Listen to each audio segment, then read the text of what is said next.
Assalamu alaikum, dear students. How are you all? Hope you all are fine at home. Well, this is Sabiha Sultana Shoshi, your English language teacher with you, and welcome you all to the English language class. Today, our topic is capitalization and punctuation, and this is the third and final lecture of this topic. So, let's start. First of all, my dear students, tell me, do you know the names of these punctuation marks? Do you know? What is it called? Yes, it's an exclamation sign. And this is? What is it? Yes, it is a quotation mark. It is called quotation mark. And this? Yes, this is called an apostrophe. So today we will learn about the uses of exclamation sign, quotation mark and apostrophe. So let's start. Now let's learn about the use of exclamation mark. So when do we use exclamation mark? You know this, right? We have already learned it in sentence. Can you remember?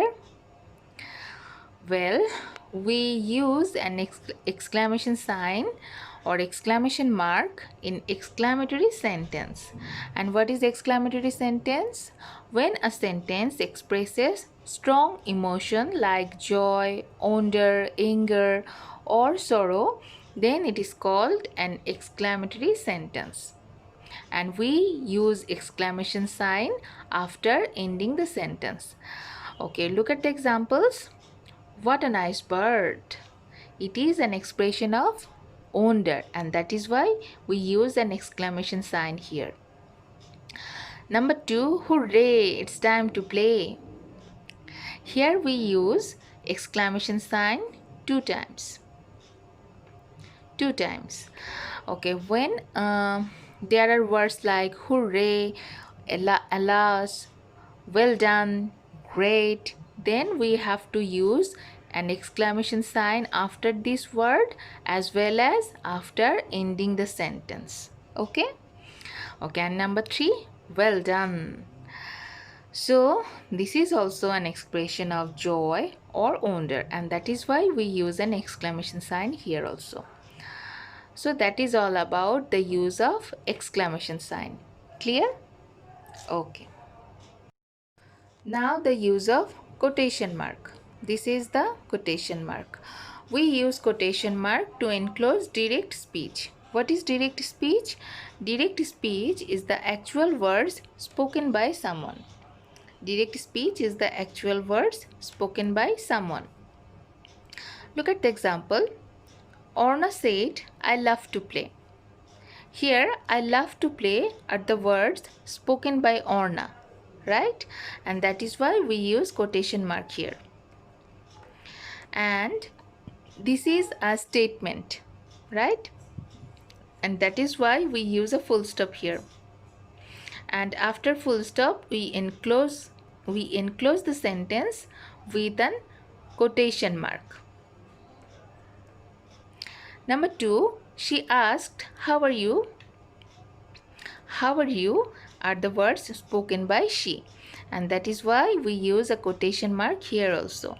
And as this is a question, we use a question sign here, and after question sign we enclose the sentence with an quotation mark. Okay, number 3, let's go now, said Benny. Here the spoken words comes at the beginning of the sentence, right? And that is why we use a comma. As the spoken words come at the beginning of a sentence, we do not use a full stop here. Rather, we use a comma here. And then we enclose it with an quotation mark. When the quote comes at the beginning of the sentence, then we have to use a comma.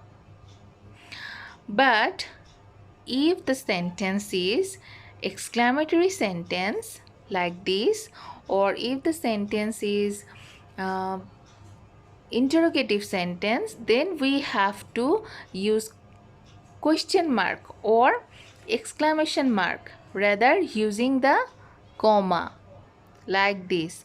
Wow, it's so nice, said Tuli. It's an exclamatory sentence, right?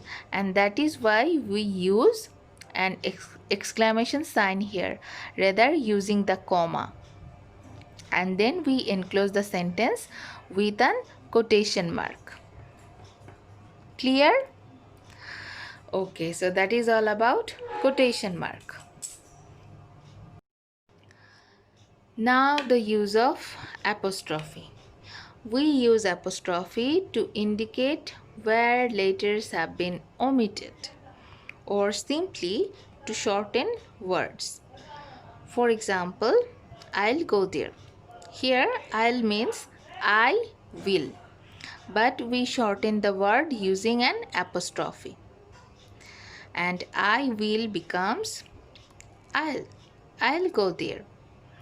Okay, number 2, it's sunny day. Here it means it is, but we shorten the word using an apostrophe, and it is becomes it's. So we can shorten words by using an apostrophe. Clear? Okay.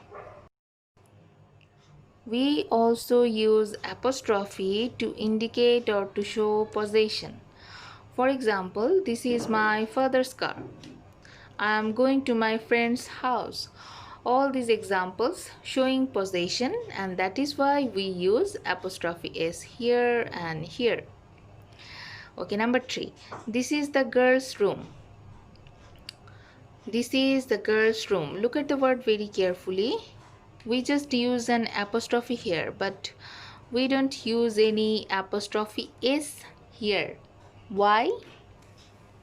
Look at the word very carefully. Girls. It's a plural number, right? Girls. Girl, girls.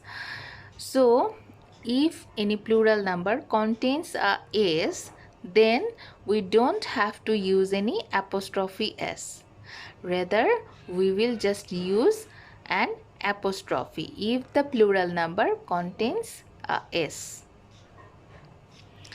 Okay, number 4, the children's room is decorated nicely. So, children is also a plural number, but this word doesn't contain any s at the end. So, as this word doesn't contain any s at the end, we use an apostrophe s here. So, if a plural number contains a s, we don't have to use any apostrophe s. We will use just an apostrophe. And if the plural number doesn't contain any s, then we will use an apostrophe s. Clear? Okay, so that is all about the use of apostrophe. So what have we learned today?